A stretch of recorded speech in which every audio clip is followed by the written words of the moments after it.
નમસ્કાર મિત્રો, હું આપનો લોક સાહિત્યકાર તથા હાસ્ય કલાકાર નરેન્દ્રસિંહ વાઘેલા મારી યુટ્યુબ ચેનલ લોક સાહિત્ય ગુજરાતમાં આપ સૌનું હાર્દિક સ્વાગત કરું છું. મિત્રો એક ઘરવાળી એના પત્નીને કહે કે હમણાં સાંભળો છો? તો કે બોલો. એટલે કે લગ્નમાં પુરુષ હંમેશા જમણી બાજુ બેસે છે અને પત્ની સ્ત્રી હંમેશા ડાબી બાજુએ જ કેમ બેસે છે? પુરુષ જમણી બાજુએ બેસે છે અને સ્ત્રી હંમેશા ડાબી બાજુએ જ કેમ બેસે છે?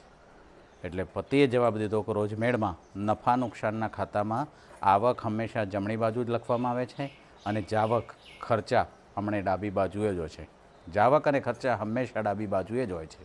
હવે આર્ટ્સ અને કોમર્સવાળા ગોથું ખાઈ ગયા છે.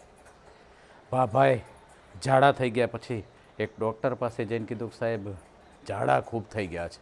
એટલે ડૉક્ટરે કીધું કાંઈ વાંધો નહીં, લીંબુનો ઉપયોગ કરો. અને ન્યા બાબા 2 દી પછી બતાવવા ગયા એટલે ડૉક્ટરે પૂછ્યું કેમ છે હવે ઝાડા? એટલે બાબાએ કીધું કે સાહેબ લીંબુ કાઢી લો ને પછી ફરી ઝાડા શરૂ થઈ જાય છે. લીંબુ કાઢી લો એટલે ફરી પાછા ઝાડા શરૂ થઈ જાય છે. પત્ની એના પતિને કે નીચે નવી રહેવા આવેલી પડોશણ હારે તમારે શું લફરું છે?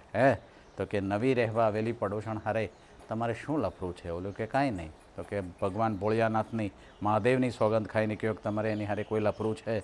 તો પતિ કે દેવાધિદેવ મહાદેવની સોગંદ મારે એની હારે કોઈ લફરું નથી. હજી તો એને બરાબર ઓળખતોય નથી. અને ન્યા પત્નીને પૂછ્યું પણ સવારમાં તું આટલી બધી ખીજાયેલી કેમ લાગે છે?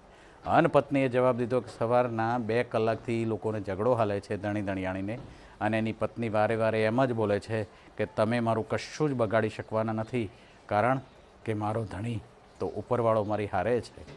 અન્યા સડસડાટ કરતો પતિ સીડી ઉતરી ગયો અને નીચે જઈને ડોરબેલ દબાવીને ઓલી બેનને કે બેન, શબ્દ ઉચ્ચારણમાં થોડુંક ધ્યાન આપો. આગ તમારા ઘરમાં લાગી છે અને ધુમાડા મારા ઘરમાં ડોકિયા કરે છે. પતિ કે ડૉક્ટર સાહેબને જઈને કે સાહેબ મારી પત્નીને એપેન્ડિક્સ ઉપડ્યું છે. તો કે મારી પત્નીને એપેન્ડિક્સનો ખૂબ દુખાવો થાય છે.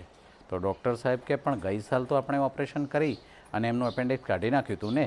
હવે કોઈના શરીરમાં 2 એપેન્ડિક્સ ક્યારેય હોય નહીં.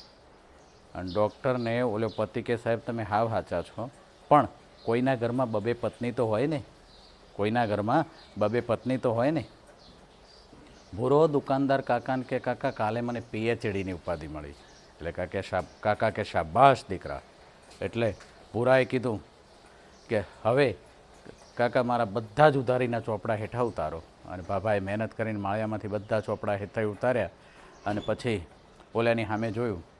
એટલે કે હવે બધા ચોપડામાં ખોલી અને જ્યાં જ્યાં મારું નામ લખ્યું છે ત્યાં તમારા પવિત્ર હાથે મારા નામની આગળ ડૉક્ટર લખી દો અને પછી એ ચોપડા હતા એમના એમ ઉપર ગોઠવી દો. હવે કાકાને એમ હતું કે આજે આ બધું ચૂકવણું કરી દેશે, પણ આ શબ્દો બોલ્યો કે હવે એમાં ડૉક્ટર મારા નામની આગળ લખી દો અને પાછા માળિયામાં ચડાવી દો. એટલે કાકાનું મોઢું કોઈતરું કોષ ગળી ગયું એમ થઈ ગયું. કવિ એની પત્નીને કહે છે કે જ્યારે તારો જન્મ થયો છે ને ત્યારે ભગવાને ઝગમગ દીવડા કર્યા છે, ખૂબ ફટાકડા ફોડ્યા છે, આખું આકાશ રોશનીથી ઝળહળતું હશે, દેવલોકમાં ખુશી જ ખુશી સવાઈ ગઈ હશે અને ચારે કોર આનંદની લહેર હશે. દેવો અને દાનવો બધા ખુશખુશાલ હાલતમાં હશે. અને પત્ની કે હા હા શું વાત કરો છો ખરેખર? એટલે પતિ કે હા. અને બધા દેવો એકી હારે હેપી બર્થડે ટુ યુની જગ્યાએ એમ બોલ્યા હશે કે હાશ હવે અમારો છુટકારો થયો, હવે પૃથ્વીલોક જાણે અને તું જાણે. ત્યાં એની પત્નીનું મોઢું કોઈતરું કોષ ગળી ગયું એમ થઈ ગયું. બોલો લ્યો. પત્ની પિયરમાંથી એના પતિને ફોન કરીને કહે કે હવે હું પાછી આવું છું ગીરે. એટલે પતિએ કીધું પણ છોકરાઓને જે વેકેશનનો તો મહિનો બાકી છે. એટલે કે છોકરાઓને વેકેશન ભલે બાકી હોય પણ અહીંયા મેં બધાની જોડે ઝઘડી લીધું. મારા પપ્પા, મમ્મી, ભાઈ, ભાભી, બેન, ફોઈબા, આડોશ પડોશ ક્યાંય બાકી નથી રાખ્યું, પણ તમારી હારે જે ઝઘડવાની મજા આવતી હતી ને એવી અહીંયા નથી આવતી. એટલે મારે પાછા તો આવવું જ પડશે. અહીંયા મને ગોઠતું જ નથી હવે, કારણ કે અહીંયામાં ઝઘડવું કોના જોડે? બધાને પૂરા કરી દીધા. અકબર બિરબલને કહે છે કે મને વચન આપ કે તારા લગ્ન થાય એટલે તારી પત્નીને પહેલું ચુંબન હું કરીશ. તારા લગ્ન થાય એટલે તારી પત્નીને પહેલું ચુંબન હું કરીશ.